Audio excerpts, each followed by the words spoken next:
할렐루야. 주은총 목사와 함께하는 영성 산책 시간입니다. 사도행전을 먼저 보려고 하였는데 요한복음을 먼저 보기로 하였습니다. 수많은 그리스도인들이 이 요한복음이야말로 신약성경 가운데서도 가장 귀중한 책이라고 말하죠. 기독교 역사를 통해 이 요한복음을 통해서 마음의 양식을 얻게 되고 영혼의 안식을 얻는 사람들이 얼마나 많은지 모릅니다. 우리는 마태, 마가, 누가, 요한복음을 사복음서라고 하죠. 이 중에 요한복음을 제외한 나머지 세 복음서를 공간복음이라고 합니다. 공간복음이라는 말은 같은 동일한 관점에서 기록됐다는 말이죠. 그런데 왜 요한복음은 공간복음에 속하지 않을까요? 그것은 관점이 다소 다르기 때문입니다. 요한복음에는 그 흔한 비유의 말씀들이 없습니다. 마태, 마가, 누가복음에 있는 씨 뿌리는 비유, 열처녀의 비유, 불의한 청지기의 비유, 이런 비유들이 없죠. 또한 요한복음에는 동방박사 이야기도 천사나 목자도 없습니다. 그래서인지 초대교회에서는 요한복음이 다른 공간복음과 다르다는 이유로 정경에서 제외될 뻔하기도 했죠. 그러나 중세 교회에서는 가장 심오한 내용을 담은 복음서라는 점에서 요한복음은 복음서의 왕, 경전 안의 경전으로 가장 사랑받았습니다. 요한계시록과 에스겔을 보면 4가지 생물이 나오죠. 보통 신학자들이 사복음서를 4가지 생물을 예로 들어 표현할 때 마태복음을 사자, 마가복음을 소, 누가복음 사람, 요한복음 독수리로 표현하죠. 마태복음을 사자로 표현한 이유는 마태복음이 특별히 예수를 메시아로, 특히 유대족 속의 사자로 보았기 때문입니다. 마가복음은 얼굴이 사람 같은 생물이 나타나는데 그것은 복음서 중에서도 가장 간결하고 솔직하며 인간적인 마가복음의 상징이라고 합니다. 누가복음은 소에 비교했죠. 본래 소는 봉사와 희생의 동물인데 누가는 예수님을 인간 가운데서도 가장 위대한 종으로, 그리고 모든 인류를 위한 희생의 제물로 보았기 때문입니다. 요한복음은 독수리로 상징하죠. 모든 생물 가운데 독수리만이 태양을 직시하면서도 눈부셔하지 않죠. 사도 요한이 모든 신약 성경의 저자들 가운데서 영원한 신비와 진리, 그리고 하나님의 마음을 예리하고 바르게 보았기 때문이라고 합니다. 공간복음과 요한복음의 차이점은 다른 모든 생물들은 땅을 밟고 살아야 하는 생물이지만 독수리는 땅이 아니라 하늘을 날 수 있는 생물이라는 점이죠. 차원이 다른 존재입니다. 요한복음은 땅에 속한 3차원적인 복음서가 아닌 하늘에 속한 4차원적인 복음서이죠. 이 요한복음을 기록한 사람은 누굴까요? 바로 요한이죠. 네, 맞습니다. 요한 1, 2, 3서 요한계시록을 기록한 그 요한이죠. 보통 베드로를 수제자라고 하지만 성경을 보면 예수님의 사랑을 받는 제자는 베드로가 아니라 오늘 이 요한복음을 기록한 요한입니다. 요한은 예수님의 사랑받는 제자죠. 예수님의 사랑받는 제자. 요한이란 사람은 어떤 사람이었나 많이 궁금하지 않는가요? 사도 요한에 관한 기록은 신약 성경이나 외경, 또 전설에 비교적 많이 남아 있습니다. 요한의 아버지 세베대는 많은 일꾼을 가진 비교적 부유한 사람이었고 어머니는 살로메였다고 하죠. 예수님의 어머니인 마리아의 자매였을 거라고 생각합니다. 그는 형 야고보와 같이 예수님의 부르심을 받기까지는 아버지를 도와서 어부를 하였죠. 고기를 잡는. 예수님의 부르심을 받은 다음 요한은 가장 유명한 제자의 한 사람이 되었습니다. 뭐 예수님의 사랑받는 제자라고 하지만 예수님은 그의 별명을 좋게 지어주지 않고 좀 이상하게 지어주죠. 별명을 우리가 다 알다시피 바로 우리의 아들이라고 지어줬습니다. 누가복음 9장 54절을 참조해보면 그들의 이 성격이 매우 열심히 있고 정력적이었죠. 천둥번개처럼 벼락을 치는 것처럼 성격도 대단하고 아주 아싸하고 화통한 인물임을 제대로 반영한 별명이죠. 예수님이 지어주신 우리의 아들이라는 별명에 걸맞게 오늘 요한복음을 보면 요한의 그 성격이 그대로 드러납니다. 요한복음 첫 말씀부터가 엄청난 선포적인 말씀이죠. 태초에 하나님은 요한뿐만 아니라 우리의 성격과 성품을 얼마나 시기적절하게 사용하시는지 모릅니다. 참으로 놀랍죠.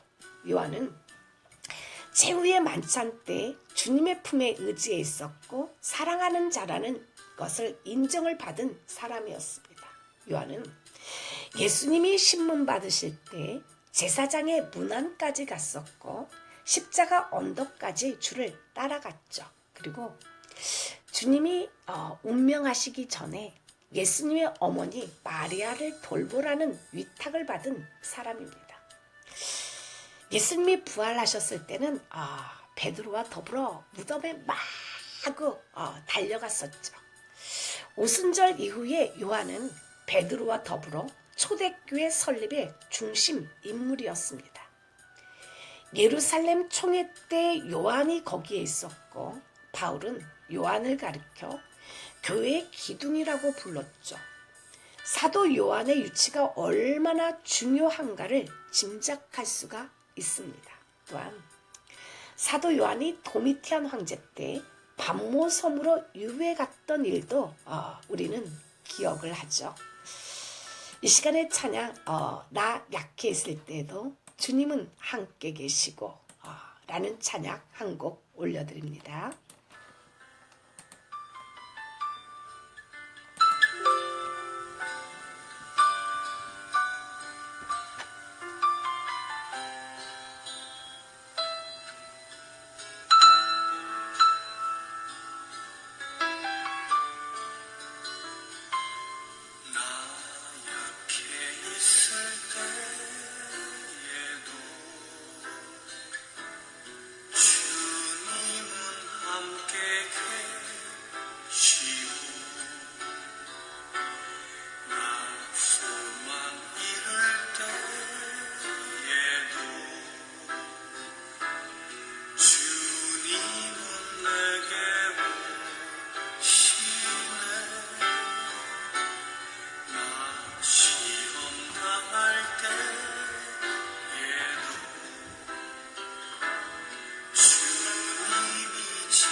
할렐루야.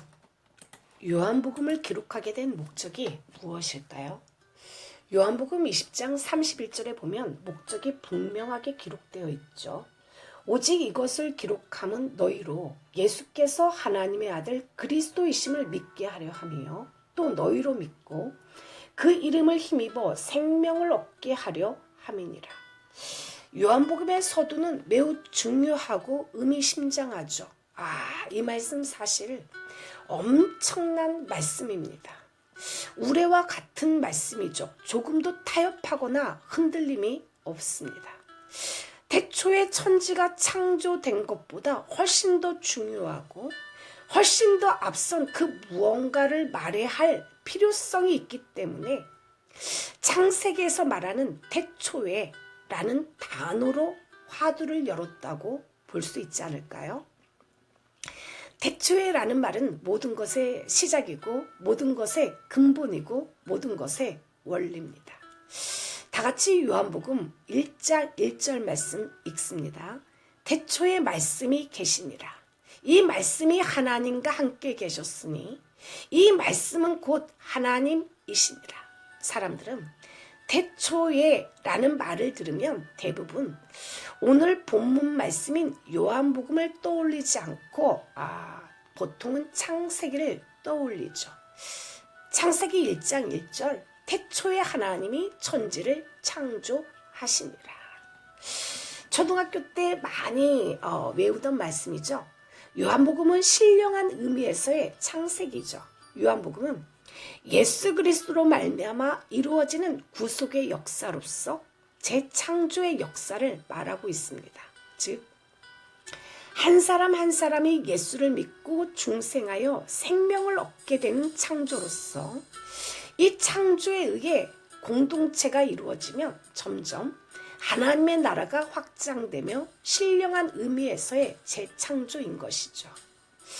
창세기에서 하나님의 역사와 말씀의 역사 그리고 성령의 역사가 함께 있었던 것처럼 요한복음의 창조 역사에도 먼저 하나님의 역사와 말씀의 역사가 있습니다.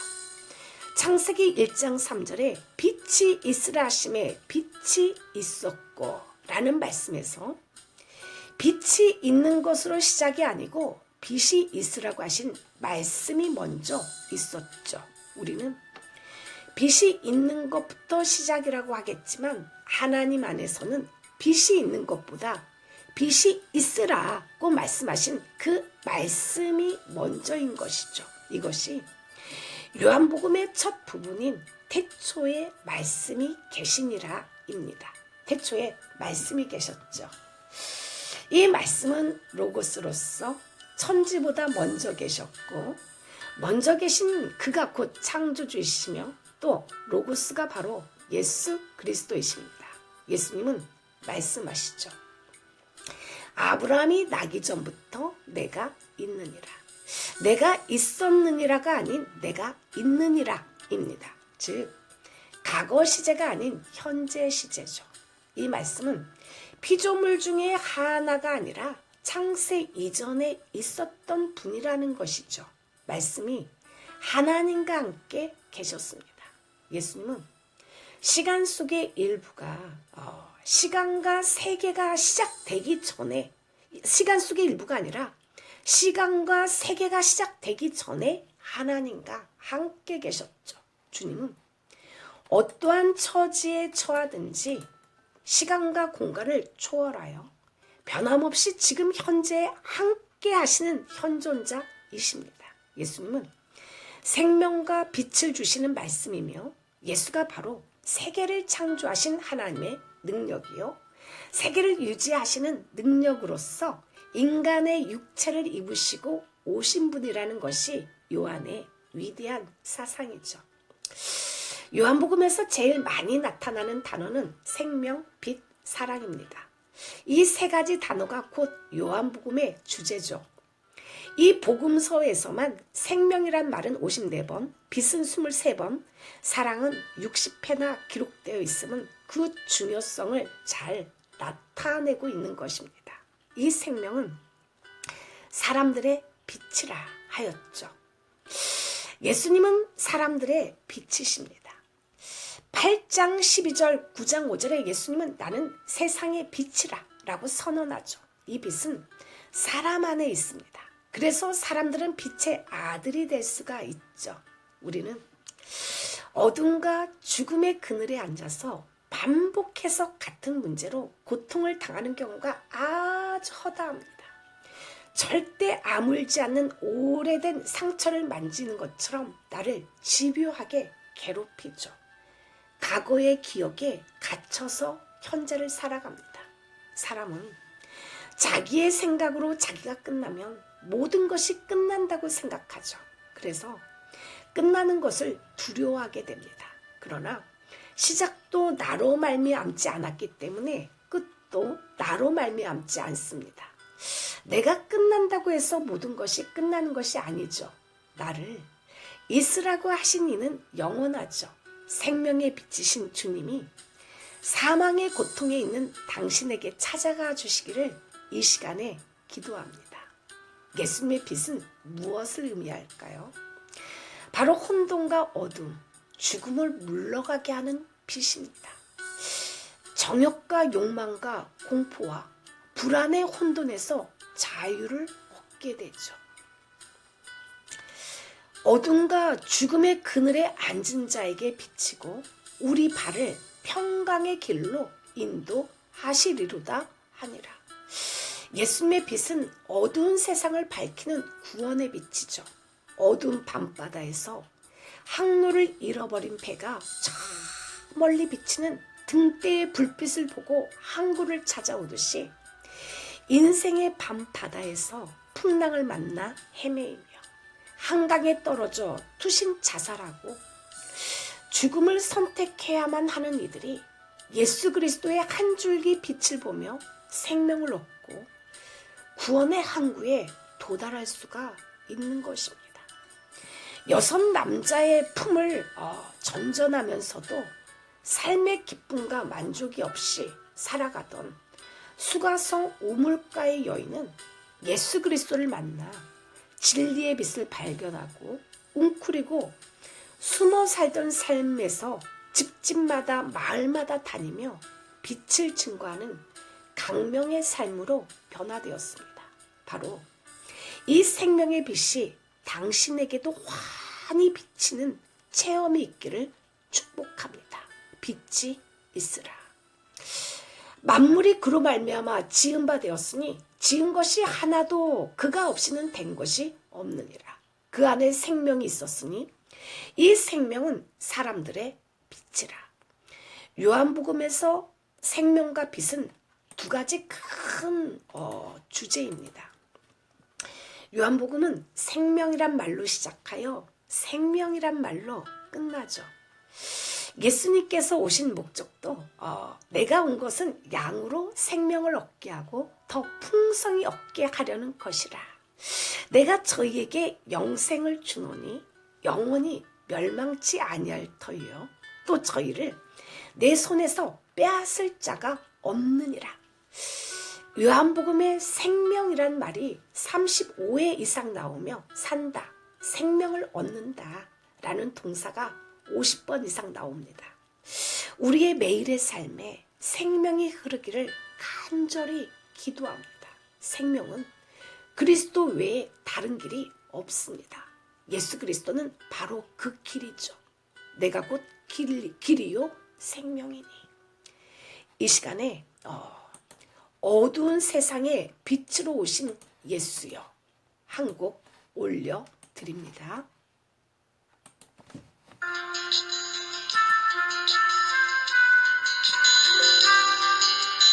어두운 세상에 빛으로 오신 예수여 어두운 세상을 밝히러 오신 예수여 나의 어두운 마음속에 들어오셔서 나의 어두운 맘 밝혀주소서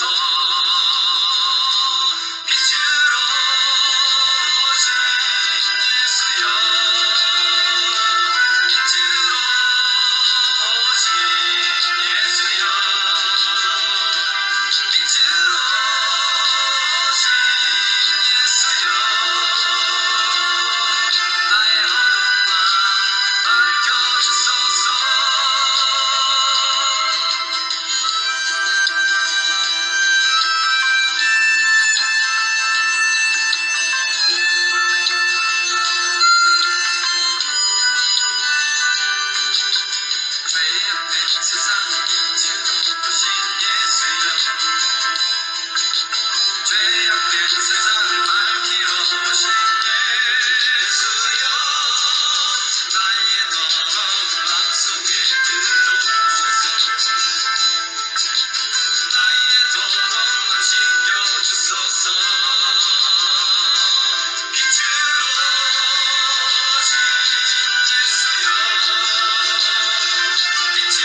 할렐루야.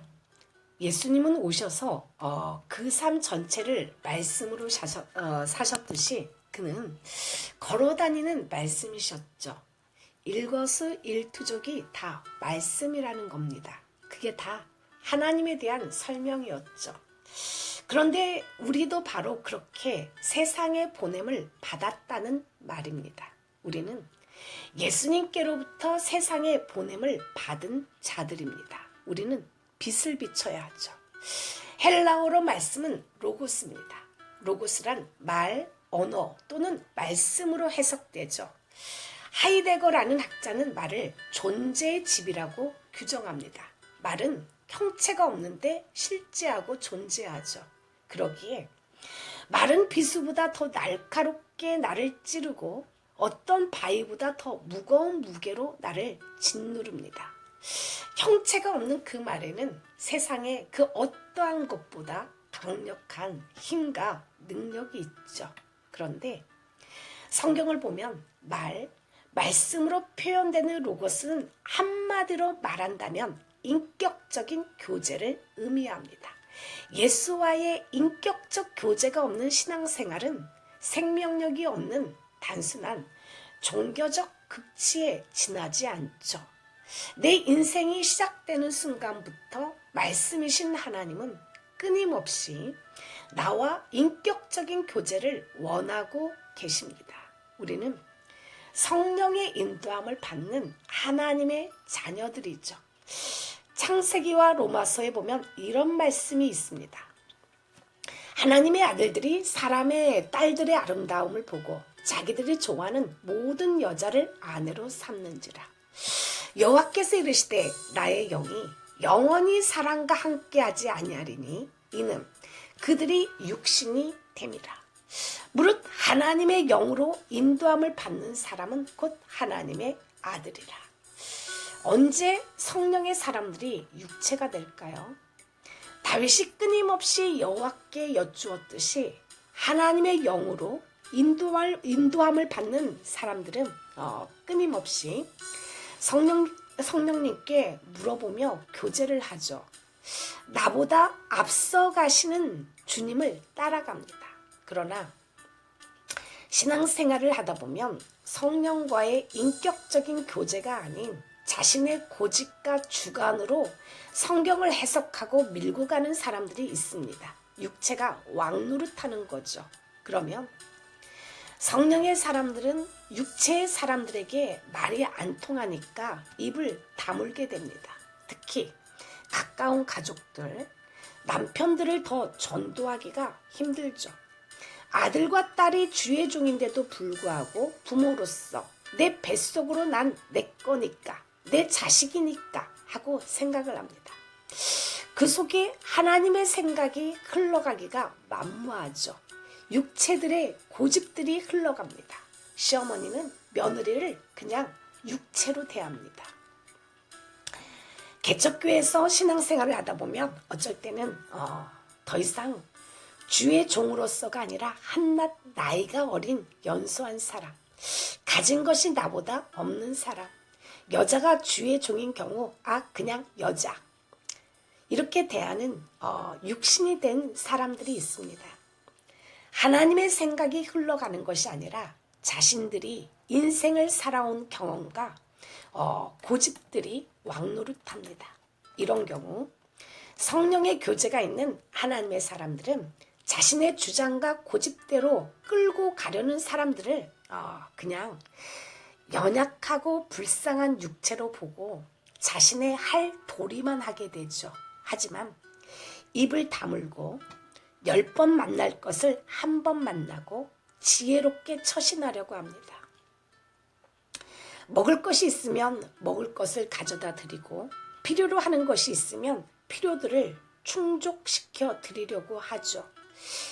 육신대로 살고 육체로 하는 말들이 하나님과 원수가 되고 싫어하는 것임을 성령의 사람들은 알고 있습니다. 그래서 자신이 육신이 되지 않으려고 하나님께 물어보고 또 물어보면서 그분과 영적인 교제를 이어가려고 하죠. 자신은 하나님이 없으면 영이 죽으니까요. 하지만 진심으로 대하려고 합니다. 어떤 부인이 남편에게 10년 동안 전도를 했습니다. 그런데도 남편이 예수를 믿지 않았죠. 어느 날 남편은 밤늦게 술에 취해서 술 냄새 펄펄 풍기고 혀는 꼬부라지고 그렇게 들어왔는데 친구들을 데리고 와서 또 술상을 차리라고 합니다. 얼마나 미울까요? 부인들이 세상에서 가장 싫어하는 것이 바로 이 모습 아닌가요? 그런데도 이 부인은 아무 소리도 하지 않고 술상을 차렸습니다. 그랬더니 남편의 친구들이 의아해합니다. 자기의 부인들은 그 정도면 난리가 날 일인데 아무 소리 하지 않고 순수하게 대접을 잘 해주니 궁금해서 물었습니다. 그러자 이 부인이 이렇게 대답을 했죠. 제 남편에게 10년을 전도했지만 실패했습니다.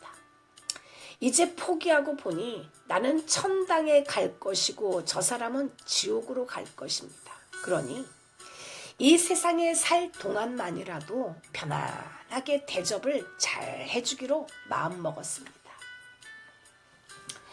창세기에 보면 에녹은 300년간 하나님과 동행하더니 하나님께서 그를 데려가시더라고 기록되어 있죠.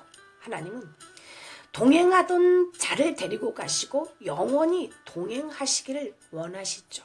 사람들은 하나님과 동행하는 축복보다 어떻게 하면 물질적인 축복을 받고 형통할까, 어떻게 하면 부흥할까, 사람들이 많을까 생각하죠.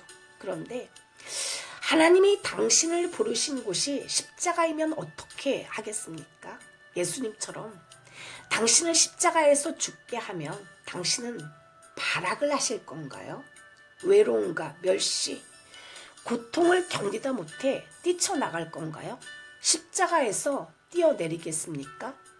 개척교회를 섬기다가 도중 하차하실 건가요?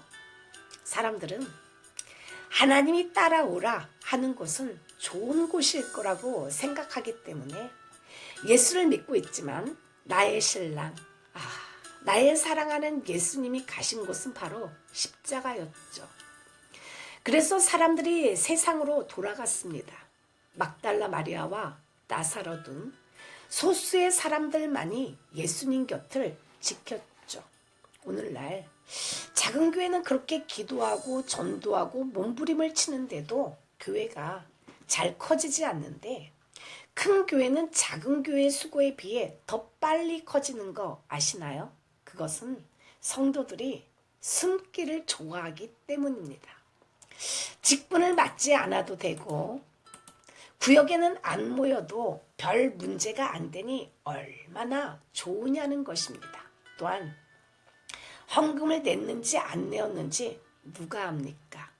4,000명, 5,000명이 모이면 누가 왔는지 안 왔는지도 모릅니다. 그렇게 적당하게 신앙생활을 하려는 사람들로 인해서 큰 교회는 자꾸만 커져가고 있는 것이죠. 근데 100명 미만 모이는 데 가면 누가 왔는지 누가 안 왔는지 금방 알죠. 그래서 큰 교회로 숨어 들어가는 것입니다. 그리고 개척교회에 있으면 상처도 많잖아요. 예수님이 계셨던 곳이 어디일까요? 호기심과 일신상의 축복만을 추구하는 군중들, 외식과 교만과 거드름으로 가득 찬 이 병든 바리새인 서기관, 제사장들이 아닌 중풍병자, 귀신 들린 자, 소경, 안징뱅이, 몸 파는 창녀들, 세리 속에 계셨습니다. 그들 속에 어디 온전한 사람들이 있었는가요? 개척교회를 섬기기 위해서는 경험이나 고집을 주장하는 것이 아니라 우리는 작아지고 낮아져야 합니다. 상처를 많이 받아야 하죠. 나를 크게 만들고 높은 자리에 오르게 하려던 욕심을 버리고 이제는 오히려 예수 그리스도처럼 자신을 낮추고 작게 만들며 그래서 가난한 삶으로 돌아가 적게 쓰고 최소한의 삶을 이룩하는 것, 이것이 바로 우리의 삶의 자세여야 하죠. 우리가 이 땅에 누릴 것 다 누리면서 잘 살려고 왔나요? 물론 많이 지칩니다. 포기하고 싶죠. 도망가고 싶어요. 큰 교회로 가고 싶습니다. 십자가에서 내려오고 싶죠. 그러기에 날마다 울면서 은혜의 자리로 나아가죠. 은혜 위에 은혜가 넘치게 해달라고, 은혜와 진리가 충만하게 해달라고 그렇게 주님 앞에 나아가 몸부림칩니다. 요한복음 1장 16절 다 같이 읽습니다. 우리가 다 그의 충만한 데서 받으니 은혜 위에 은혜로라. 마음이 청결한 사람은 하나님을 볼 것이다 라고 하였죠. 청결한 마음이란 우리의 의지가 오직 하나의 대상으로만 향해 있는 마음의 상태입니다. 우리가 하나님 한 분만을 향해 우리의 마음을 모두 드린다면 우리는 청결하지 않을 수가 없습니다. 우리가 우리의 영혼과 인격을 하나님의 말씀으로 채우고 기도의 채널을 하나님과 우리 사이에 변함없이 맞추어 놓을 때 우리의 마음은 청결할 수 있습니다. 마음속에 자주 찾아오는 불결한 생각, 불평, 짜증, 견디기 힘듦, 도망가고 싶음, 기꺼이 이겨낼 수 있는 은혜 위에 은혜가 넘치기를 간절히 축복합니다. 말씀이 육신이 되어 우리 가운데 거하심에 우리가 그의 영광을 보니 아버지 독생자의 영광이요 은혜와 진리가 충만하더라. 주님, 제가 이 땅에서 가장 잘한 것은 예수를 믿고 영접한 것입니다. 저의 인생의 가장 큰 축복은 하나님과 동행하는 것입니다. 날마다 당신께 여쭈어보고 생활을 하는 영적인 교제를 놓치지 말게 하소서. 당신이 내게 주신 십자가를 끝까지 지게 하시고 은혜 위에 은혜가 넘쳐 흘러가게 하옵소서. 예수 이름으로 기도를 올려드립니다. 이 시간에 마지막으로 나를 지으신 이가 하나님 올려드립니다.